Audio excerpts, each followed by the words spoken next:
Pacoban dening Widya Babae Laksana. Iki jamane tambah saya ora karuan. Ceritane Simbah rikala jamane ya ora karuan. Ngendikane Simbah urip kuwi pancen kebak pacoban. Nggih leres, Mbah. Sakniki kathah tiyang ingkang Facebookan. Kathah ingkang kapusan klendren lali sakabehe kewajiban.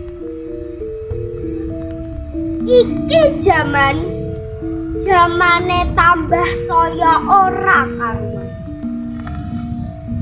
Padha lali tatanan ninggalke paugeran tibane padha reget jegen. Ngaku bener nyalahke liyan, sing kleru digugu, sing bener kateter. Tatanan lan paugeran mung kanggo tenger lan dolanan. Iki jamane tambah saya ora karuan. Simbah isih ngeyel. Iki jamane pacoban. Kudu diadepi kanthi teteking ati. Kudu dilakoni kanthi laku sing premati. Pancen bener Simbah. Permati ya janaka. Sukolaku pasa lan tapa.